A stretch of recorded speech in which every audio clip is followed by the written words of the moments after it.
Hi friends, welcome to Neelan home cooking. இன்றைக்கி நம்ம இந்த வீடியோவில் பார்க்க போகிறது பணியாரம் எப்படி செய்கிறதுன்னு பார்க்க போகிறோம். அதுக்கு புழுங்கல் அரிசி 1.5 கப் எடுத்துக்கிறேன். அதே கப்பில் 1/2 கப்பு பச்சரிசி எடுத்துக்கிடலாம். நீங்கள் எந்த டம்ளர்லையோ இல்லை எதில் எடுக்கிறீங்களோ இதுதான் அளவு. 1.5 கப்பு புழுங்கல் அரிசினா 1/2 கப்பு பச்சரிசி எடுத்துக்கணும்.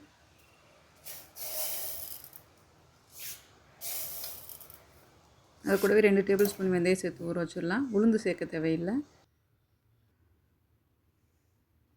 இந்த மாதிரி அரைச்சி பணியாரம் செஞ்சு பாருங்கள், ரொம்ப டேஸ்ட்டாகவும் ஜம்முன்னு வீடே மணக்கும். பணியாரம் ஊற்றும் போதேவும் இந்த மாதிரி கொஞ்சம் குருணையாக மாவு அரைச்சிக்கணும். ரொம்ப நைஸாக அரைச்சிடக்கூடாது.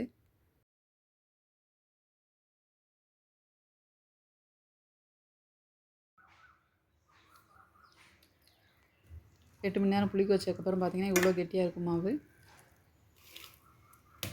இப்போ இனிப்பு பணியாரத்துக்கு நான் பாகு காய்ச்சிக்கிறேன். அதுக்கு ஒரு சின்ன டம்ளரில் 1 டம்ளர் தண்ணி எடுத்து வச்சுக்கிறேன். அது கூடவே 1.5 கப் அளவுக்கு தட்டின வெல்லம் சேர்த்துக்கிறேன்.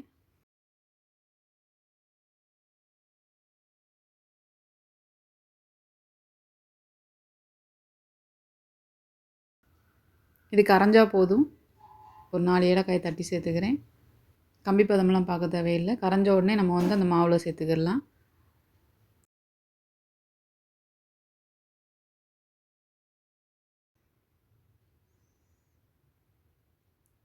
இப்போ நான் அந்த மாவு 2ஆக பிரித்து வச்சுருக்கேன். அதில் ஒரு போர்ஷனில் இதை நம்ம கலந்துக்கலாம் இனிப்பு பணியாரத்துக்கு.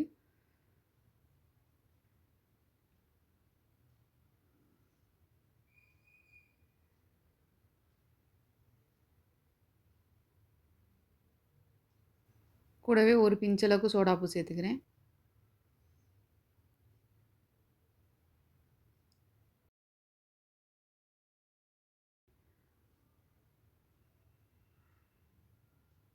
இப்போ நம்ம இனிப்பு பணியாரம் ஊற்றி எடுத்துக்கிடலாம்.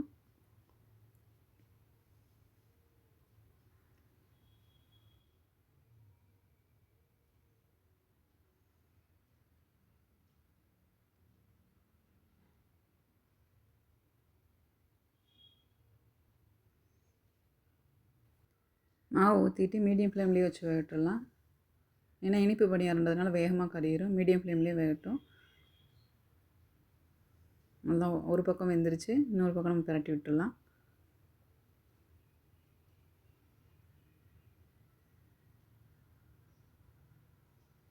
இது நல்லா கோல்டன் கலர் ஆகிற வரைக்கும் வேகட்டோம்னா நல்லா கிறிஸ்பியாக, வெளியில் கிறிஸ்பியாகவும் உள்ளே நல்லா சாஃப்டாகவும் இருக்கும் பணியாரம்.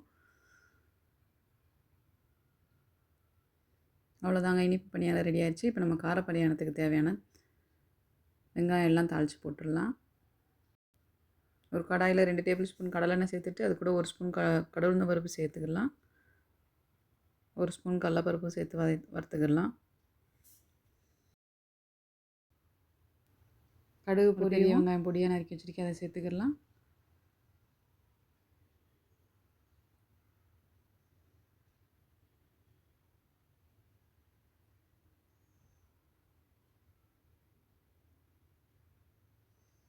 பொடியாக நறுக்கின இஞ்சி, 3 பச்சை மிளகாய் பொடியாக நறுக்கினது, கொஞ்சம் கருவேப்பிலை சேர்த்து, அது கூடவே 1 ஸ்பூன் ஜீரகம் சேர்த்துக்கிறேன்.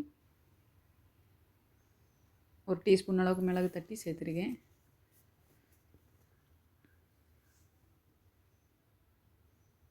இப்போ இந்த வெங்காயத்துக்கு தேவையான அளவு மட்டும் உப்பு சேர்த்துக்கிறேன். ஏன்னா மாவு அரைக்கும் போது உப்பு சேர்த்து தான் மாவு அரைச்சிருக்கேன். இப்போ இதை மாவில் கலந்துக்கிடலாம்.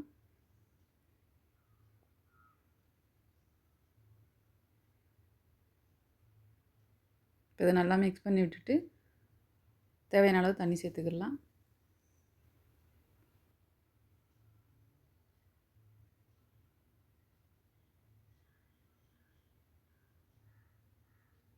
இந்த அளவுக்கு மாவு இருக்கணும்.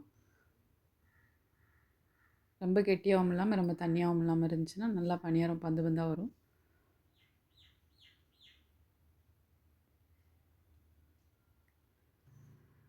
முடி வச்சு ஒரு 5 நிமிஷம் வேக விட்டுடலாம்.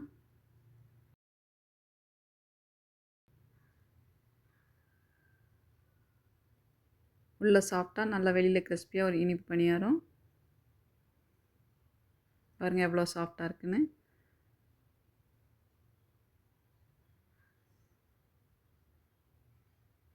அதே மாதிரி கார பணியாரமும் நல்லா சாஃப்டாக இருக்கும்.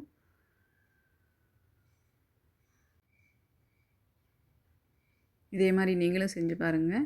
இந்த வீடியோ உங்களுக்கு யூஸ்ஃபுல்லாக இருந்துச்சுன்னா லைக் பண்ணுங்கள். நம்ம சேனலை மறக்காமல் சப்ஸ்கிரைப் பண்ணுங்கள். தேங்க்ஸ் ஃபார் வாட்சிங்.